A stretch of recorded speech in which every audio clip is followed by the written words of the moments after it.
17 years old, and my permanent place of residence is actually Los Angeles, California. And I'm up here for a little while because shit hit the fan.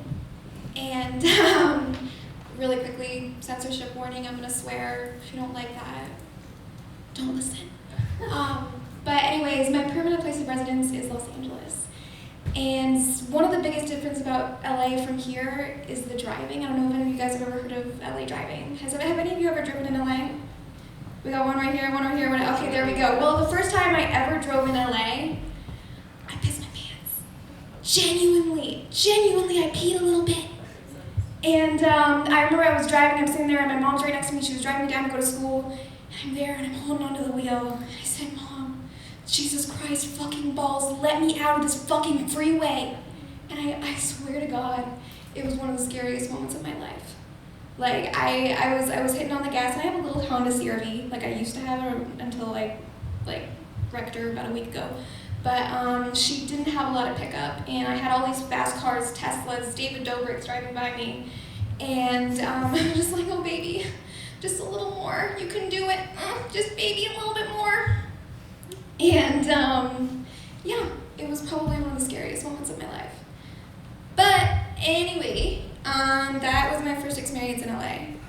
And yeah, I went down there to start acting school, and it went really, really well. And then I totaled my car, got a kind of horrible head injury, and had to come home. So it's been probably one of the worst weeks of my life. But I'm here, and you guys seem like a really chill crowd, and so I'm glad I can be here, and you all are smiling, and I really like that. I've been in front of crowds before, and I swear to God, they were just in there like this. You can laugh now. It's okay, I'm not gonna bite. It'll be okay. But I am one of those people who like to talk about political views.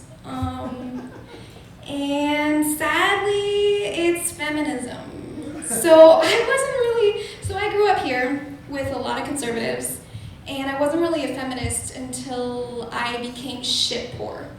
Like, I realized how hard it is to be a woman.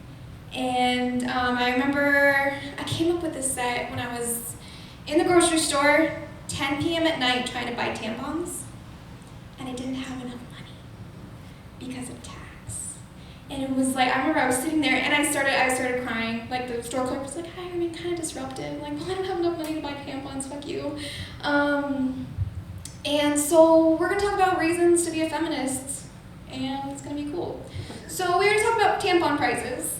And I just want to ask why they think it's okay for us to have to pay admittance to bleed out of our vagina for 5 days out of the month. Like, why is it okay to pay $7.50 plus tax every single month? Why is that okay? Why do probably men, honestly, because tampons are usually at the top of the aisle, like way too high to reach, and you're sitting there, you're trying to fucking reach the tampons, and you're like, oh shit.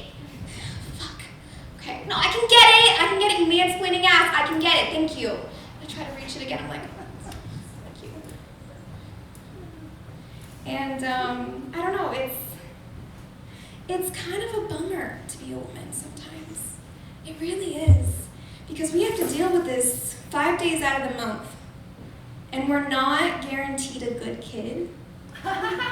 Like, we're not guaranteed one that's gonna be nice. Or one that's gonna, maybe get to Harvard or take care of mommy when she's old and senile. Like, it's actually kind of horrible. Like, why do we do it? Like, if I were guaranteed a really amazing kid, like just top-notch, chess club, just not doing what I did, it'd be great. Like, I would put up with the Satan's sacrificial fruit punch 5 days out of the month. Like, I'd be okay with it. I don't know, that might killed last time, I'm sorry. And so, it just pisses me off, man. But I think there is an upside to it. Because women can bond over it. I mean, I wrote a sketch last week that actually ended up doing really, really well. And it's going to be on stage in LA coming up in a couple months, and I'm really excited for that. But it's about periods. And it's about women, and it's about two ladies meeting in the grocery store at 10 p.m. at night, and they start like bawling their eyes out over pugs and tampons and a cruise, and then their boyfriend that left her. And you know, honestly, when I'm just talking shit now, I'm sorry guys. I'm really off track, I had a set. But I'm just gonna tell a story now. Like, I came up with that set again, 10 p.m. at night, when I was in the grocery store and I didn't have enough money to buy tampons. But the rest of it, I came up with just like little things in life, like things I've heard in Starbucks, things I heard in my own family. And I don't know, I think just because I've had the shittiest week of my life, genuinely, like I have a brain injury right now, and I actually was just offered a free bed to go home, like, so I'm hopefully gonna be in LA again the next week, so, but, I don't know, I write comedy, and it does really well, and it's a good thing, and, yeah, I think it's about human connection, and now I'm not being funny, I'm sorry, but I think acting and comedy is the highest form of empathy that anyone can ever do, and that's why it's worth being homeless and starving. And so yeah. Thank you guys.